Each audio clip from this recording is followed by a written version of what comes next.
Independent filmmakers manage the impossible. They write, shoot, edit, and finish a feature film only to lose their entire investment at the very last step. Distribution is the most dangerous phase of the process. You have to look at the cold, hard math of how these companies actually operate. It is easy to see why these hybrid promises work. By the time a film is finished, the director is exhausted and out of money. They desperately want an expert to step in and handle the sales. But the math is unforgiving. No company will invest heavy capital into marketing an indie film without taking strict control over your rights and a massive cut of the back end. This T-chart outlines the framework to evaluate any distribution offer by separating the marketing promise from the actual contract terms. The dream assumes professionals will fight to get your film trending. The reality is you sign away your intellectual property for years without guaranteed promotion. To survive distribution, you must pick your path based on the specific leverage your film actually has, not on a company's promotional infographic. This comparison matrix breaks down the financial reality of the three main paths. Let's start with aggregators. The financial input is straightforward. You pay them a flat fee up front, or you agree to a low 10 to 20% cut of the platform revenue. In exchange, they deliver a technical service. They encode your file and guarantee placement on non-exclusive VOD platforms like Amazon, Tubi, or Apple, while you keep all your rights. The trade-off is absolute. The platform does absolutely nothing to drive traffic to your film. Streaming algorithms prioritize engagement. If you are not directing an outside audience to click play on your title, the algorithm will bury your film immediately. Your movie becomes globally available, but it remains entirely undiscoverable.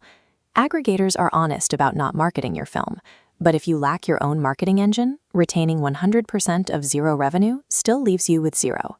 Now let's evaluate the traditional distributor model and their promises of premium placement. The input requirements are intense. You sign away exclusive global rights for 5 to 15 years, and you surrender 30 to 50% of your gross revenue. The promised outcome is that they use their leverage to actively pitch your film to premium buyers like Netflix or Hulu and coordinate professional PR campaigns. But here is the trap: recoupable expenses. Distributors legally deduct uncapped, vaguely defined marketing and operational costs from the film's earnings before you see a single penny. If they fail to secure a premium deal, they simply stop trying. They cut their losses, but your film remains legally locked in their vault for a decade, generating nothing. This is why we must examine marketing claims carefully. The graphic we looked at earlier promises that their distribution services are transparent and trusted. But clear terms are useless if they grant the distributor the right to pocket all initial revenue through expense loopholes. Trading 50% of your revenue and total ownership is a catastrophic mistake if the distributor is only selling you hope, rather than writing you a guaranteed minimum advance. Finally, we have modern hybrid marketplaces. These platforms claim to offer the benefits of distribution without the traditional drawbacks. What you actually get is a clean, consolidated dashboard. It provides detailed analytics and slightly easier payout management across multiple storefronts. The trade-off is that many of these platforms are just middlemen.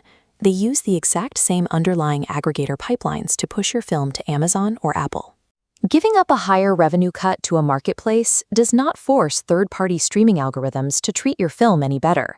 These platforms offer workflow convenience. Just recognize that you are paying a premium for a software dashboard, not for a dedicated sales agent who is going to make your film a hit. Knowing how the business models work is only half the battle.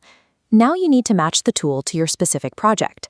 This quadrant chart maps two strict variables: the size of your pre-existing audience and the commercial viability of your cast and genre. The aggregator path belongs here.